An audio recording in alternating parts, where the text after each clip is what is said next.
We provide you the platform to turn your dreams into reality. Give wings to your aspirations with KR Mangalam University. बड़ी खबर आपको बता दें, बिहार विधानसभा चुनाव से जुड़ा बड़ा अपडेट। 27 सीटों पर नहीं मानेंगे चिराग पासवान। सूत्रों के हवाले से बड़ी जानकारी सामने आ रही है। 50 सीटों से कम पर नहीं मानेंगे चिराग पासवान। तो सीटों के बंटवारे को लेकर ये बड़ी जानकारी। बिहार विधानसभा चुनाव में पूरी तरीके से एक्शन मोड में चिराग पासवान नजर आ रहे हैं। सूत्रों के हवाले से बड़ा अपडेट ये भी कि कम सीटें ऑफर हुई तो चिराग अकेले चुनाव लड़ेंगे। पहले संभावना ये जताई जा रही थी कि 25 से 28 सीटें मिल सकती हैं। उत्कर्ष हमारे साथ जुड़ गए ज्यादा जानकारी के साथ। उत्कर्ष, ये तो कुछ उलटी तस्वीर देखने को मिल रही है। पहले संभावना थी कि 25 से 28 तक मिल सकती है, अब कह रहे हैं कि 50 से कम पर नहीं मानेंगे।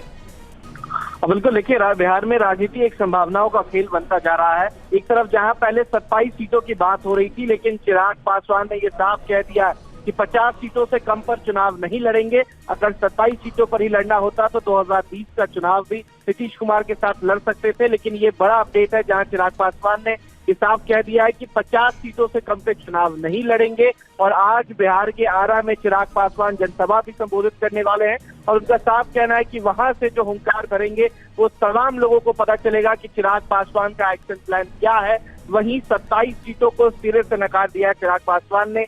जहां पर एक तरफ एनडीए में सब कुछ ठीक होने की बात कही जा रही थी, वहीं चिराग पासवान के इस बात के बाद कहा जा सकता है कि एनडीए में कुछ भी ठीक नजर नहीं आ रहा। नीतीश कुमार से कहीं ना कहीं नाराजगी जो है वो चिराग पासवान की दिख रही है। कहीं ना कहीं यही कारण है कि 27 सीटों पर अब नहीं मानते नजर आ रहे चिराग। बिल्कुल उत्कर्ष, ऐसे में बीजेपी और नीतीश कुमार का जो गठजोड़ है और चिराग पासवान उनके साथ रहे लोकसभा चुनावों में भी हमने देखा, अगर वो अकेले चुनाव लड़ते हैं, जिसका भी सूत्रों के हवाले से अपडेट सामने आ रहा है, क्या इम्पैक्ट पड़ सकता है बिहार की राजनीति पर? बिल्कुल, देखिए अगर चिराग पासवान अकेले चुनाव लड़ते हैं तो इसका सबसे ज्यादा खामियाजा जो है वो जेडीयू को भुगतना होगा। क्योंकि पिछले बार भी जब चिराग पासवान चुनाव लड़े थे तो जेडीयू के उम्मीदवारों के खिलाफ उन्होंने अपना उम्मीदवार उतारा था और इस बार भी ऐसी ही तस्वीर नजर आ रही है।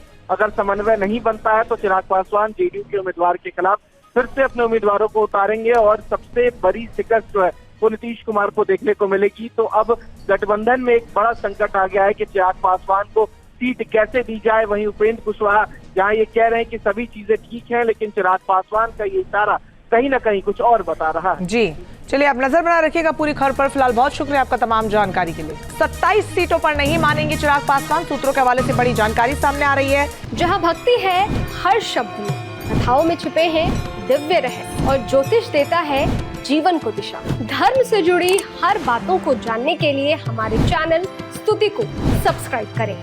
चैनल पर जाने के लिए इस लिंक पर क्लिक करें।